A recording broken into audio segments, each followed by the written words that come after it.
सभी का पुनः इस YouTube चैनल में स्वागत है। दिनांक 21 फरवरी 2024 का एक आदेश निकला हुआ है जो 2024 बोर्ड परीक्षा के लिए जो सत्रांक भेजे जाएंगे उन अंकों के सत्यापन और प्रबोधन से संबंधित है। इसमें जो मुख्य बात बताई गई है कि पेज संख्या 2 पर आप देखिए वो मुख्य बात क्या है।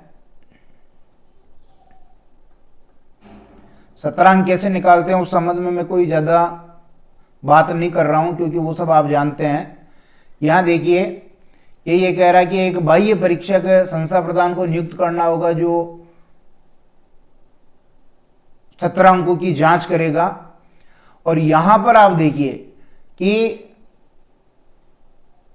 सत्रांक में 90% और सैद्धांतिक में 38.75% और दोनों में अंतर है 50% से ज़्यादा।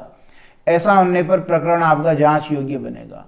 अब आप ये देखिए कि कितने अंक आप यहाँ से भेज रहे हैं या बच्चा ला रहा है और बोर्ड में वो कितने अंक लेके आए कि उनका अंतर जो है वो 50% से ज़्यादा नहीं हो। इसको मैंने एक एक्सेल शीट के द्वारा समझाने की कोशिश की है। ज़रूर आप लोगों को समझ में आएगा कि दोनों के बीच अंतर जो है 50% से ज़्यादा नहीं हो। कक्षा 12 और कक्षा 10 में जिनमें प्रायोगिक परीक्षा नहीं होती है ऐसे सामान्य विषयों के बारे में देखिए।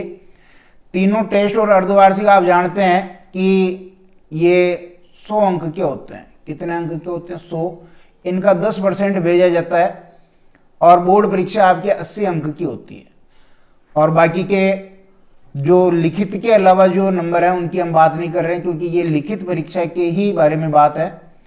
अगर कोई बच्चा तीनों टेस्ट और अर्धवार्षिक में 91 से ऊपर नंबर ला रहा है तो आप उसके 10 नंबर भेज रहे हैं, यानी वो कितना परसेंट है? 100%। और बोर्ड परीक्षा में अगर वो 80 में से 40 अंक ला रहा है तो वो कितना परसेंट है? 50%। और इन दोनों का अंतर 50% है, 50% से ज़्यादा नहीं है। अगर वो यहाँ 40 की जगह अगर 39 नंबर भी ले आता है तो ये आपका जो अंतर है ये 50% से ज़्यादा हो जाएगा और आपका प्रकरण जांच योग्य बन सकता है। इसी प्रकार आगे देखिए, अगर तीनों टेस्टों में 81 से ऊपर नंबर लाता तीनों टेस्ट और अर्धवार्षिक में तो उसके 9 नंबर सत्रांक के रूप में जाएंगे और ये 90% होता है। बोर्ड परीक्षा में यदि 80 में से वो 32 नंबर लाता है तो ये 40% होता है। इन दोनों का अंतर 50% है, ये 50% से ज़्यादा नहीं है तो कोई दिक्कत नहीं है। लेकिन जैसे ही वो 32 से ज़्यादा नहीं 31 नंबर भी ले आता है तो वो आपके 50% से अधिक अंतर हो जाएगा और अंतर होने से वो जांच का प्रकरण बन सकता है। इसी प्रकार देखो, अगर तीनों टेस्ट अर्धवार्षिक में वो 71 से ऊपर नंबर लाता है तो 8 नंबर उसके सत्रांक के जाएंगे। 80% ये होते हैं अंक। और बोर्ड परीक्षा में 80 में से यदि 24 नंबर लाता है तो ये 30% होते हैं। दोनों का अंतर 50% होता है जो ज़्यादा नहीं है।